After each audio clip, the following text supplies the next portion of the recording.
Ya, shalom. Saya ucapkan shalom untuk semua masyarakat di Tentena. Ya, seharusnya saya berkunjung ke kota Tentena pada tanggal 29 Maret yang lalu, tetapi oleh karena ada gangguan terhadap dari virus corona ini, menyebabkan saya sepakat dengan Bapak Pendeta Samuel untuk diatur di kemudian hari. Tapi lewat lewat channel online ini kita akan bisa bersekutu bersama-sama. Ya, saya akan datang ke Kota Tentena atas undangan Bapak Pendeta Dr. Samuel. Dan juga sekaligus saya bermaksud berkunjung kepada Dr. Tarau, sebab beliau adalah sahabat saya semenjak dari Ambon dulu. Dan di masa tuanya beserta ibu berada di Tentena, jadi saya bisa berkunjung untuk jemaat GPDI El Sadai dan juga sahabat saya Dr. Tarau. Nah, ibu bapak yang kekasih di dalam Tuhan, saya ingin membacakan 2 Samuel pasal yang ke-24 ayat yang ke-15 yang ada hubungannya dengan pergumulan kita sebagai bangsa menghadapi virus corona. Dikatakan dalam firman Tuhan ini, Tuhan mendatangkan penyakit sampar kepada orang Israel dari pagi hari sampai waktu yang ditetapkan, maka matilah dari antara bangsa itu dan dari Dan sampai Berseba 70.000 orang. Pergumulan Raja Daud kala itu dan pergumulan kita masa kini tidak jauh berbeda. Daud menghadapi virus sampar, hari ini kita semua menghadapi virus corona. Yang nanti kalau kita sudah pelajari bersama, sebenarnya dua virus ini tidak jauh berbeda. Lalu apa yang dilakukan Raja Daud menghadapi semuanya itu? Lalu Daud mendirikan di sana mezbah bagi Tuhan dan mempersembahkan korban bakaran dan korban keselamatan. Setelah Daud melakukan ini semuanya, maka Tuhan mengabulkan doa untuk negeri itu dan tulah itu berhenti menimpa orang Israel. Ya, itulah sebabnya dalam kesempatan hari ini saya sebagai hamba Tuhan ingin menyampaikan firman Tuhan yang sehubungan dengan topik ini, dan saya memberi tema adalah cara orang percaya merespon virus sampar atau virus corona. Ya, sebab hari ini orang percaya di negeri ini maupun seluruh dunia sedang menghadapi hal yang sama. Bukan saja orang percaya, tapi semua orang di muka bumi sedang bergumul dengan penyakit sampar ini, yang dalam bahasa modern kita sebut dengan corona. Apa itu corona? Virus corona adalah virus yang menyerang sistem pernafasan kita manusia. Manakala virus ini bisa menyebabkan gangguan pada sistem pernafasan akut sampai akhirnya yang terpapar itu bisa mengalami kematian. Sebenarnya ini bukan virus baru, sebab sebelumnya sudah ada virus yang mirip-mirip, adalah virus SARS, misalnya MERS, flu burung, flu babi, Ebola, sapi gila, dan virus-virus yang lainnya yang sama membahayakan nyawa kita. Nah, zaman Alkitab, virus yang yang identik dengan virus corona adalah virus sampar atau virus pes yang berasal dari binatang seperti tikus. Penyakit yang disebabkan oleh infeksi karena bakteri Yersinia pestis. Nah, seseorang dapat terkena penyakit ini jika digigit serangga yang terpapar bakteri Yersinia pestis setelah serangga tersebut menggigit hewan yang terinfeksi. Jadi sementara bisa kita lihat bahwa virus sampar yang identik dengan virus corona terjadi zaman perjanjian lama, terjadi masa perjanjian baru, dan terus akan terjadi di sepanjang zaman seperti yang diungkapkan dalam Lukas 21 ayat 11. Akan terjadi gempa bumi yang dahsyat dan di berbagai tempat akan ada penyakit sampar dan kelaparan, dan akan terjadi juga hal-hal yang mengejutkan dan tanda-tanda yang dahsyat dari langit. Jadi ternyata virus sampar yang dibicarakan dalam Alkitab yang identik dengan virus corona tidak hanya akan terjadi di waktu lampau, tapi juga waktu lampau, waktu ini, dan juga yang waktu yang akan datang. Jadi sementara bisa kita simpulkan bahwa virus sampar identik dengan virus corona. Nah, pertanyaan mendasar adalah mengapa Tuhan mendidik, menegur kita umat manusia dengan menggunakan virus sampar atau corona. Perhatikanlah Kejadian pasal yang kedua, ayat yang ke-7 dikatakan begini.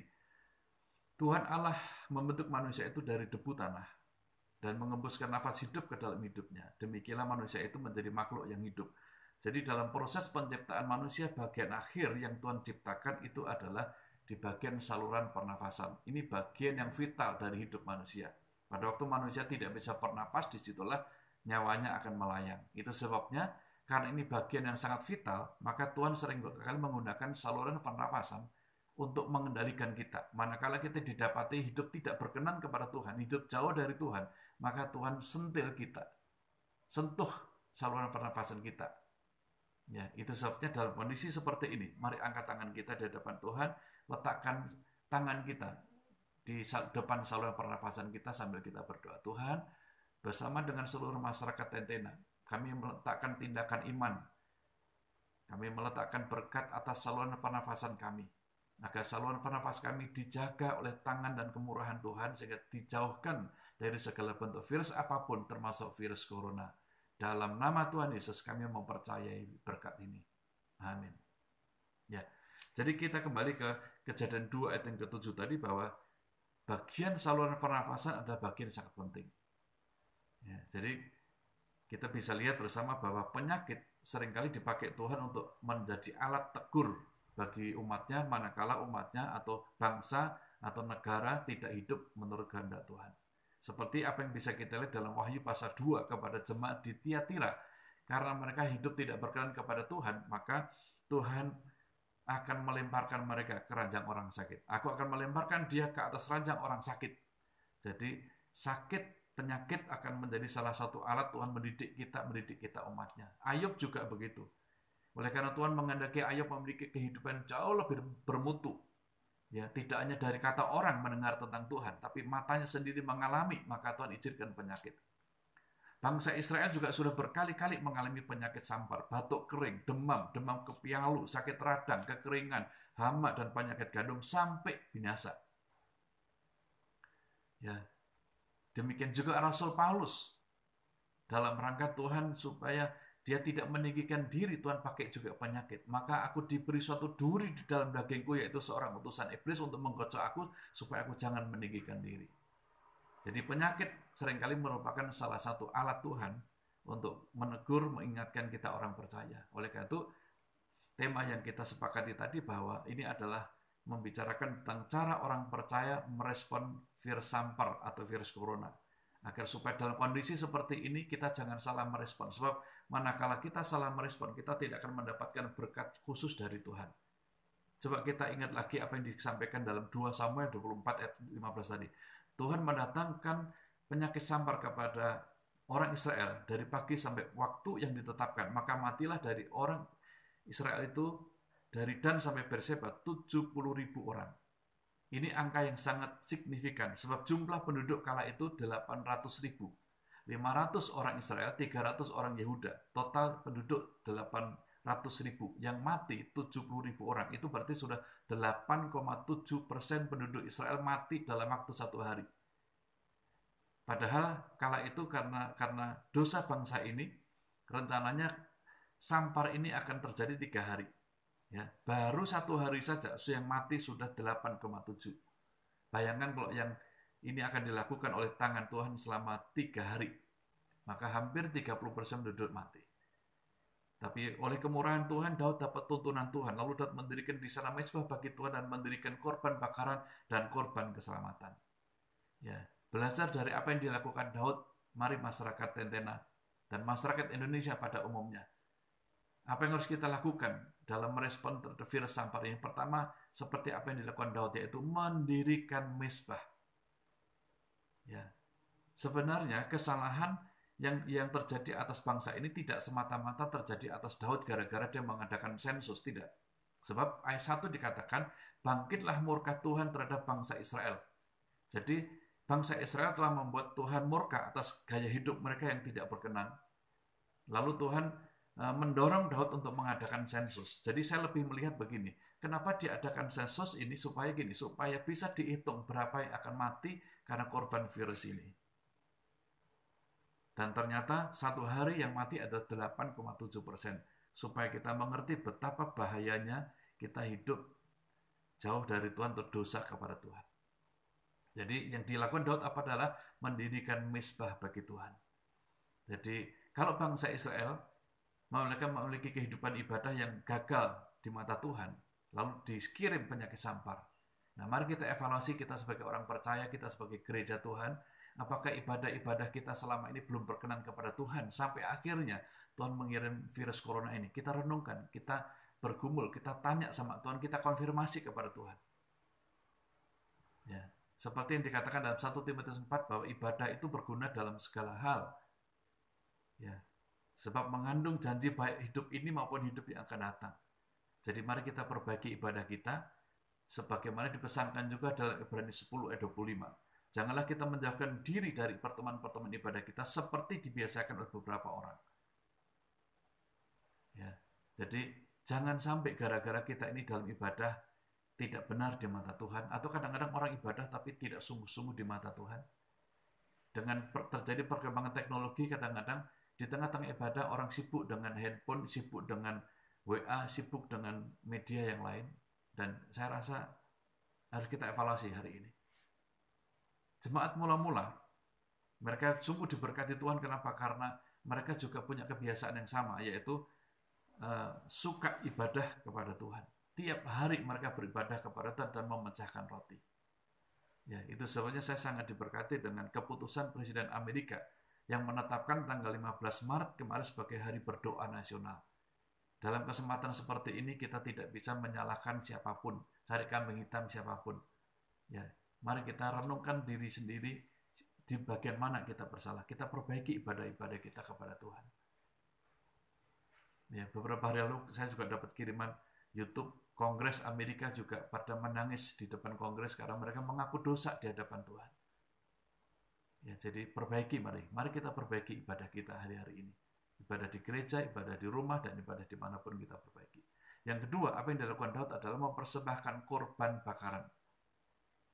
Ya, pada waktu orang berdosa di zaman perjanjian lama, maka orang harus mengadakan penebusan dosa, dan salah satu cara menebus dosa adalah mempersembahkan 1 ekor binatang. Kalau orang kaya itu sapi, kalau orang menengah itu kambing, kalau orang miskin itu burung tekukur. Lalu seorang imam akan mengadakan prosesi dengan cara kita yang berdosa meletakkan tangan kita di kepala binatang itu, lalu disembelih, dan setelah disembelih lemaknya itu diserahkan kepada Tuhan. Jadi korban bakaran adalah korban yang dibakar itu adalah lemak.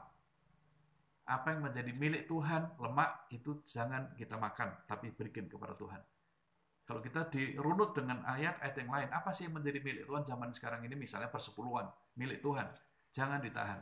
Itu lemak. Waktu kita sebagai pelayan Tuhan itu milik Tuhan. Jangan ditahan. Persembahkan itu kepada Tuhan.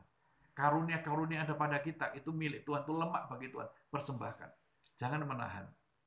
Karena ini korban bakaran yang harus kita berikan kepada Tuhan agar supaya kita tidak terkena virus yang seperti sekarang ini. Yang ketiga yang dilakukan adalah mempersembahkan korban keselamatan. Jadi pada waktu seseorang berdosa, lalu digantikan seekor binatang, lemaknya diberikan kepada Tuhan, lemaknya. Sisa daging-dagingnya itu diberikan kepada imam dan beberapa orang yang ada di sana. Artinya apa? Korban keselamatan adalah sebuah korban ucapan syukur. Apa yang menjadi milik kita, sebagian kita nikmati, sebagian kita bagi kepada orang lain. Itulah korban keselamatan. Ya, jadi apa yang ada pada kita, kelebihan-kelebihan ada pada kita, ya bagilah kepada orang lain. Jangan dinikmati sendiri, tapi berbagi sama orang lain. Itulah korban keselamatan. Dan setelah Daud membangun mezbah, ya Daud mempersembahkan lemak bagi Tuhan, persembahan, dan juga Daud mempersembahkan korban keselamatan. Maka Tuhan mengabulkan doa untuk negeri itu, dan tulah itu berhenti menimpa bangsa Israel. Ya, jadi hari ini mari kita belajar dari zaman Daud, agar supaya kita berdoa sedemikian rupa dan merespon sedemikian rupa, jangan sampai kita merespon yang salah. Mari kita perbaiki mezbah kita, perbaiki korban bakaran kita, dan perbaiki korban keselamatan. Ya, sambil menjaga diri sedemikian rupa. Ya, himbauan dari pemerintah agar supaya kita jangan mengadakan perkumpulan yang jumlah yang banyak. Ya, jaga jarak, cuci tangan terus-menerus, dan hati-hati supaya tidak terjadi penyebaran kanan kiri. Ini penting bagian untuk berjaga-jaga. Ya. Bersama dengan masyarakat di Tentena, mari kita perbaiki mezbah kita, korban bakaran kita, dan korban keselamatan kita. Mari kita tunduk kepala, kita berdoa. Bapa, kami mengucap syukur karena pengalaman Raja Daud di kala itu dalam menghadapi virus sampar. Biarlah ini menjadi motivasi bagi kami dan menjadi inspirasi bagi kami bagaimana kami mengantisipasi masa kini menghadapi virus corona yang merebak dari berbagai-bagai kota, bahkan berbagai-bagai negara di seluruh bumi. Biarlah Tuhan melepaskan berkat-Mu atas kota Tentena, agar supaya malaikat Tuhan memagari kota ini dari segala bentuk virus apapun, sehingga masyarakat di Tentena sungguh diberkati oleh Tuhan. Umat Tuhan diberkati, sehingga kami memiliki waktu yang cukup untuk berdoa. Kami berdoa untuk para medis yang merupakan barisan depan di dalam mengatasi virus corona ini. Kami berdoa agar supaya pemerintah diberi hikmat, diberi kekuatan mengatasi semuanya ini. Dan keluarga-keluarga yang telah terpapar dan diduga karena masalah virus ini, Tuhan hiburkan semuanya. Terima kasih Tuhan, biarlah kemurahan Tuhan limpah atas kota Tentena ini. Di dalam nama Tuhan Yesus, kami melepaskan berkat atas kota ini. Haleluya, haleluya. Amin, amin. Tuhan memberkati Bapak Ibu.